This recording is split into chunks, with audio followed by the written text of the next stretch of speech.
발표 대한공산당은 막스주의를 발전시키는 사상이라고 나는 주장한다. 일부 막스주의자들은 막스의 교리만을 절대시하며 오직 그 위대한 틀에 맞추어 그의 사상을 발전시키려는 시도를 수정기라고 비판하는 것 같다.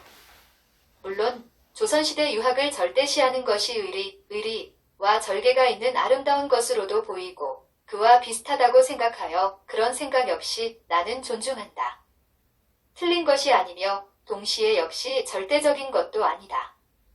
유학도 아주 오랜 시간 동안 권위를 인정받은 것이고 막스주의에도 역시 강력한 권위로서 설득력 있게 믿어지고 있는 것이다. 공산주의 세계관을 유물론이라고 하고 기독교는 유신론, 불교는 유심론이라고 규정되어 있다. 이것은 다 일리가 있고 동시에 오직 자보다는 있을 나 말미암을 자를 쓰는 것이 가까운 표현이 아닐까 한다. 막스가 살던 시대보다 지금은 자연과학이 진보하여 입자나 분자, 원자나 양자, 전자 등 미시세계에 관한 연구가 많이 있었다. 이런 과학적 연구의 결론은 의식의 작용이 존재하며 실제로 영향을 미친다는 신비롭고 놀라운 것이었다. 그런 정보를 접하고 내가 내린 결론은 신의 부활이다. 신은 우리 인간의 의식 속에서 있다고 믿어지면 있는 것이고 없다고 믿어지면 없거나 죽는 것이 된다. 생명체의 의식은 존재하며 이 세상 만물에는 스스로 그것을 이루려는 의지가 있다. 이 세상 만물이 신적이다. 부처님이 말한 색즉시공 공즉시색은 현대과학으로 입증되었다. 개인이 신적인 물질을 소유하겠다고 생각하는 것은 오만이고 물질은 최대한 사회의 공유가 되어야 한다. 이 과학적 법칙을 정치사상에 적용하면 나는 신과 같은 사람이고 재벌도 신과 같은 사람이고 지금 이 시간에 길바닥에 쓰러져 고통을 겪고 있는 노숙인들도 역시 신과 같은 사람들이다. 대한민국은 세계 10위권의 경제 대국이면서도 노숙인이 존재한다. 그 이유를 단순하게 설명하면 부자들이 그들의 재산을 빼앗아 간 것이다. 대한민국 상위 10%의 부자들이 전체 분포의 절반을, 쉽게 표현해 50%를 소유하고 있다. 이것을 부의 양극화라고 한다. 이 양극화라는 말을 독점 기득권들은 두려워한다. 대한민국에서 이 양극화는 통계를 낼 때마다 점점 악화되는 추세라고 나온다. 대한민국 정부가 이것을 제어할 의지나 힘이 없는 것이다. 집을 100채를 소유한 사람은 노숙인을 집에서 내쫓아 노숙인으로 만든 것이다. 그리고 100채를 가진 사람은 3채를 내서 더 부유해진다. 자본주의 체제 하에서는 이것을 막을 방법이 없다. 정치는 역시 경제의 표현이다.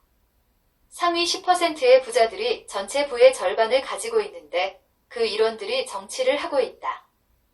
이것이 부르주아 계급 독재 정치라 할 것이다. 대한민국이 경제 규모로만 따지면 최선진국에 가깝지만 질적으로 따지면 자살률 세계 1위, 빈부양극화 세계 2위, 1위 미국, 3위 멕시코, 노인 빈곤율, 노인 자살률, 노동환경, 성평등, 사법 신뢰도 27%, 언론 신뢰도 23%, 국적 포기율 등등등 각종 지표에서 최악의 헬조선임을 드러내고 있다. 극우 자유주의자들이 오직 비교군으로 삼고 있는 것은 북한이다. 북한은 굶주리지 않느냐? 북이 좋으면 북으로 가라. 그런데 사회주의 체제인 북조선, 북고려에는 남대한과는 달리 노숙인이 없다고 한다. 길바닥에 쓰러져 고통받고 있는 노숙인들은 자기들 본의 아니게 가장 무서운 시위를 하고 있는 것이다. 대한민국 정부는 이 사람들을 더불어 살려줄 생각은 감히 못하고 추악하다며 은폐할 생각밖에 못한다. 그들도 우리처럼 신과 같은 존재다. 그들은 무언으로 이렇게 외치고 있다.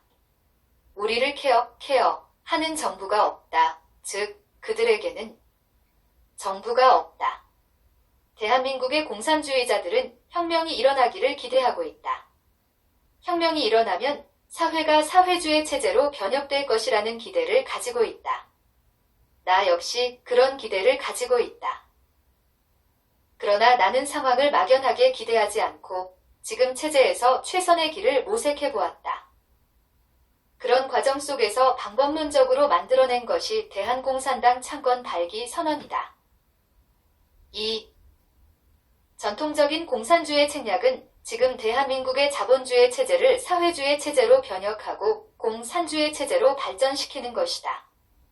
나의 책략은 대한민국의 자본주의 체제 속에서 모든 인민을 부르주아 시민로 상향평준화시켜서 진짜 공화주의를 실현한 다음 공산주의로 발전시키고자 하는 것이다.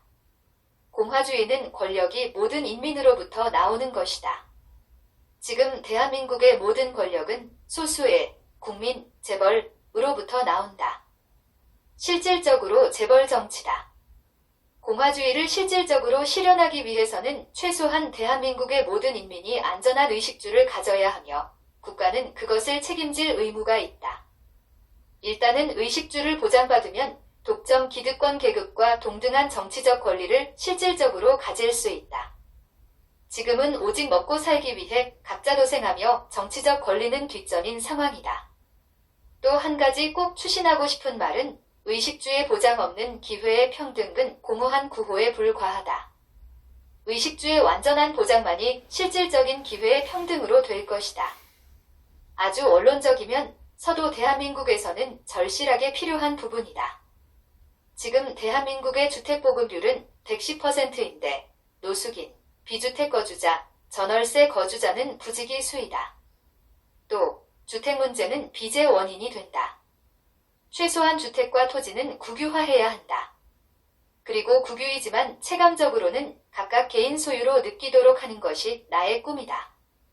또한 빚이라는 제도가 사악한 고리대금업이고 사기라고 모든 사람이 믿고 빚이라는 제도를 철폐하는 시점이 곧 자본제국주의 종말이다. 재벌 정치를 견제하는 방법은 모든 인민이 동등한 총을 가지는 권리를 가지는 것이다.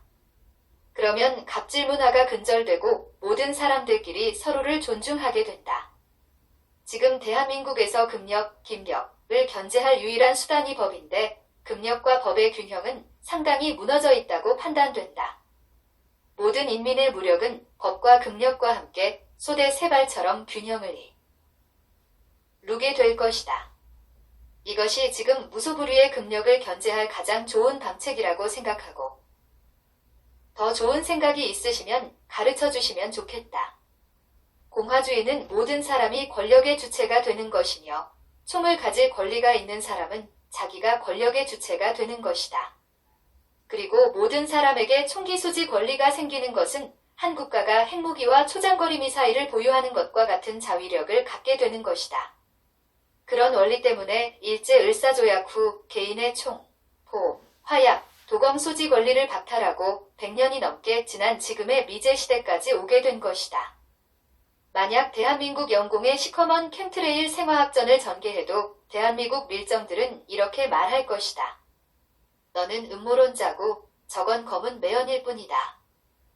대한민국 인민이 캠트레일에 관한 정보에도 접근할 수 없는 상황에서 항공기 생화학전은 동맹국 비접대 행위를 하고 있는 것이다. 캠트레일 항공기는 총으로 격추시키는 것이 환경권과 건강권, 생명권을 지키는 정당행위다. 무력은 결코 남용되어서는 안 되고 가장 최후의 수단으로서 결정적으로 사용되어야만 한다. 깃발 뽑고 불알간 돼지들은 자기들이 식용으로 먹혀질 때까지 안전하게 사육되기만을 바란다. 그것이 매트릭스 세계다. 또한 나는 이렇게 말한다. 제국주의의 민족주의는 불륜이고 식민지의 민족주의는 로맨스다. 대한공산당이 집권하면 같은 동포 형제인 조선 민주주의인민공화국과는 더 살갑게 대하고 미제 일제 이민족 군대는 일단 국토에서 내보낸 후에야 정상적인 우호관계를 가질 것이다. 여기에 관하여서 대한공산당 창건 발기 선언 내 독립고려연방 부분을 참고 바란다. 독립고려연방이라는 말 중 독립은 비동맹 노선 외교정책이다. https://u2.b/b1pbj8의 밑줄 j4 https://u2.b/b1pbj8의 밑줄 j4 불법 전자개표기 폐기는 독재를 막고 정치 권력 교체를 위해 필요하다. 전자선거 시스템을 폐기하지 않으면 정치 권력이 여론은 두려워할지 몰라도 선거는 두려워하지 않는다. 마지막으로 대한공산당은 재벌을 해체하고 경제민주화를 위해 노력하는 것이 아니라 재민주화를 실현할 것이다. 대한민국에게는 재벌공화국이라는 별명이 있는데 재벌과 공화국은 양립할 수 없는 모순된 조건이다. 재벌 해체라는 말이 허황된 말로 보이는가? 대한민국은 이전에는 군벌공화국이었다. 하나회라는 군벌을 해체하고 나서 군벌 정치에서 재벌 정치로 된 것이다. 3. 하나회라는 군벌을 해체했던 것처럼 재벌 역시 해체해야만 공화국이 된다. 실현 가능성을 떠나서 재벌 해체는 필요하다. 어렵다고 안 할 것인가? 그러면 공화국이 아니다. 재벌은 무정부성을 지향하며 국가의 정부를 위협하거나 포획한다. 국가 정부의 예산은 어떤 식으로든 필요한 곳에 집행이 되지만 재벌의 사유재산과 사내유 보금은 지금 무한정 축적되는 것이 심각한 문제로 전환되어진다. 재벌은 해체하여 자본을 국유화하여야 한다. 강력한 시민정부를 만들면 재벌을 해체할 수 있다. 그러기 위해서는 인민 전체가 실질적인 힘을 획득해야만 한다. 불행한 사람들은 이런 말들을 공허한 말이라고 믿고 나를 안 믿는다. 학습이라는 말은 배우고 익히는 것이다. 익힌다는 것은 실천하는 것이다. 실천하지 않으면 학습이 아니다. 모든 생명체에게는 의식이 있기 때문에 의식은 그대로 이루어지는 성질을 가지고 있다. 당신이 나의 말을 믿으면 나의 주장은 실현될 것이다. 나의 말을 믿지 않으면 또한 그대로 될 것이다. 나는 지금 사람들이 나의 주장에 저항감을 가지고 있는 것에 대하여 약간의 아쉬움을 느낀다. 나는 앞으로 내 머릿속에 있는 꿈을 더 믿을 수 있도록 설득력 있게 구체적으로 그려낼 것이다. 아무렴.